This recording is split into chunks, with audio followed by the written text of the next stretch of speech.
Another quick video with my 592.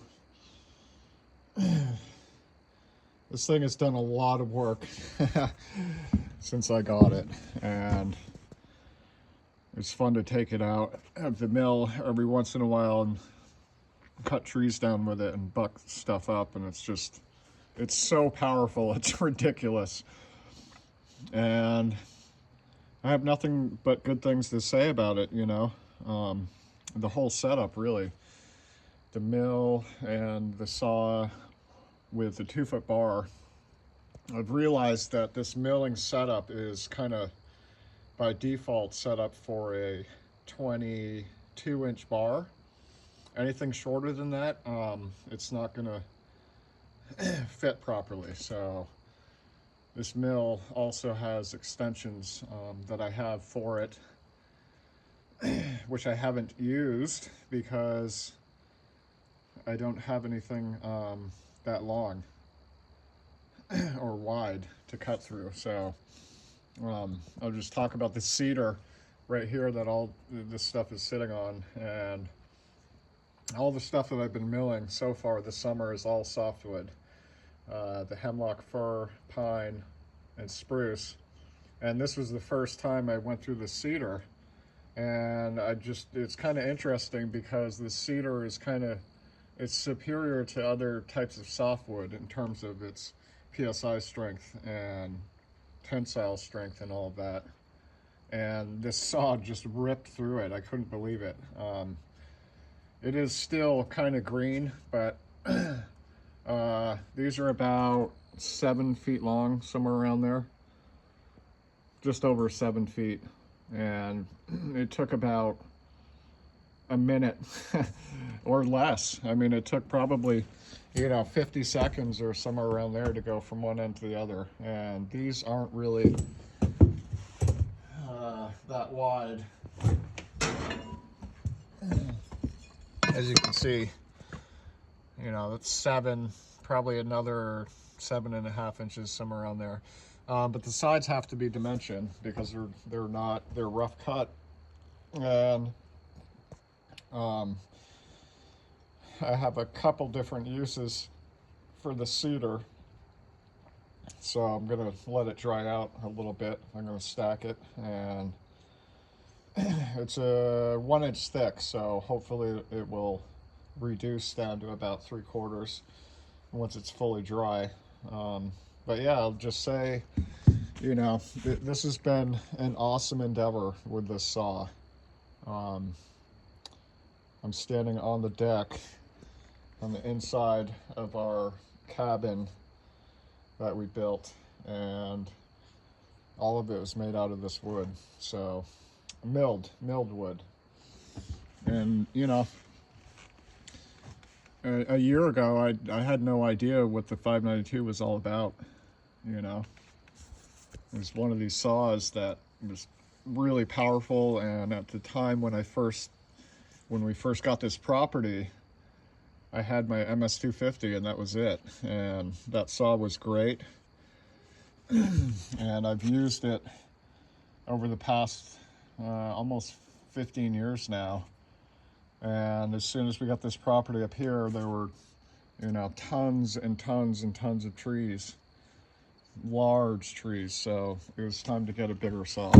And I have the 391, which I also use and can be used for milling. So it's just a little bit underpowered compared to this thing. So it'll still mill stuff, but it's not, it's 64 cc's, the 391, and this thing is 92.5 or 93 cc's. So right now I have a full chisel chain on it. That's what came with it. And this saw is, over 2.5 months old at this point. And it's the same chain that came on it when I bought it. And it's ridiculously sharp, and it stays ridiculously sharp. So it's a full chisel, which I have no idea really in terms of like the milling aspect of it, of whether or not a semi chisel would work better. I just figured that a full chisel is a longer tooth. So there's much more of a flat edge here to keep a flat plane once you're, you know, as you're milling it and everything. But the milling chains are specific, so they're basically a ripping chain, and I'm gonna get one of those and test that out. So this right here it mills so quickly that I really haven't seen a need for the milling chain, but I'm gonna try them out. They're the same price anyway as the regular chains for the saw, so yeah, awesome. Plenty of power. This thing starts every single time. I've never had problems with this thing starting, so I'll just say that right off the bat. Like, I use pre-mixed fuel, and this thing, you know, it pops right off second or third pull. You know, I don't like messing around with stuff, and it just ensures that, you know, if there are any issues, I know it's not the fuel. So yeah, the compartment there on the saw is pretty tight. There's really not any dust that gets in there. I'm really surprised, because when you're milling stuff, it's end grain, and you're cutting end grain the whole time. So what comes out of the saw is this ultra fine, like powdered sawdust, because it's end grain cut. So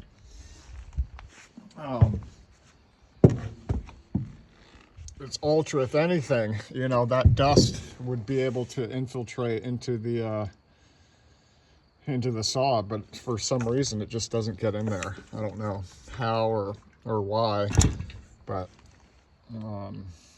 yeah, this is just awesome. If you guys are wondering about this, I was looking at the 500i, and that's also a ripping saw. You know, I don't have anything against Stihl. I have Stihl saws, and, you know, this Husqvarna has just had more power. So all the other videos that I saw, you know, with cut tests and, you know, comparing saws with, you know, the 500i compared to this 592, I guess the majority of the videos showed that this 592 just cut faster, and that's with, you know, both people using ultra sharp, like brand new chains, and, you know, they're cutting through the same diameter log. And so anyway, enough about that.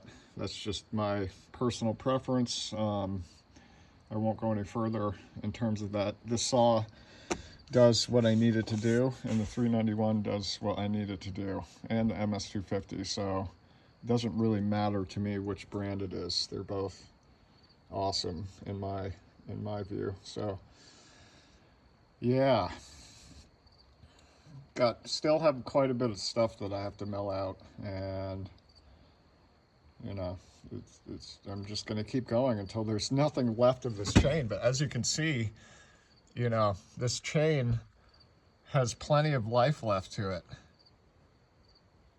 I mean, it doesn't look like it's been really sharpened, you know, and the thing is I can rip through tons and tons. You know, I cut like probably 15 slabs, and looked at the chain. I'm like, this thing has to be dull at this point, and it wasn't.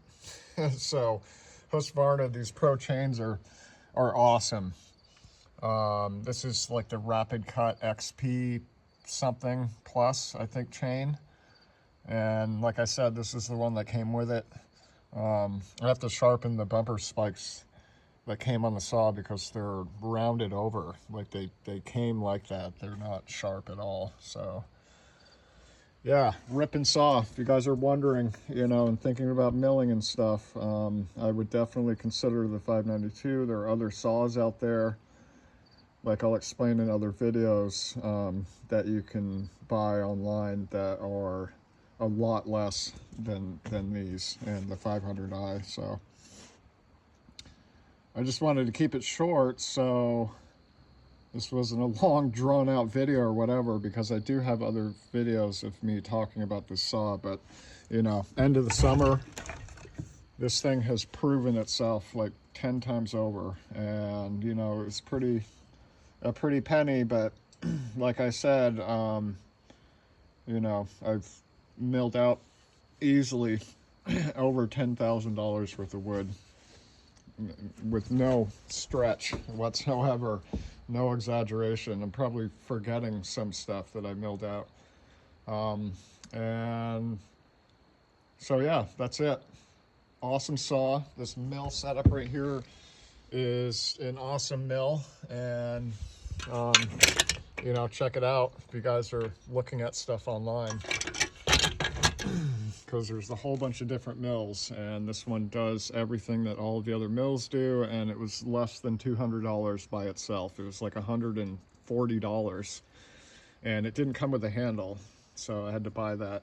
It was extra, and the extensions are extra. So it did come with a pulley system, and I just haven't used that yet, because it's you know, it seems like it's been cutting fast enough like this. And the other thing is that the pulley attaches to this right here, so you'd be doing this, you know, with your right hand, you know, because your left hand is on the throttle of the saw or whatever, and you're doing this instead of pushing the thing down. This thing has to be like pressed flat down onto the log, and if you're just, you know, reeling it in like a huge bass, you know, 10-pound bass, it's just not, you know, this thing will dive itself out of the cut anyway, so you have to pay attention. But that's about it. I don't want to go any further, and I hope that was a little bit informative for you guys, and I'll have more later.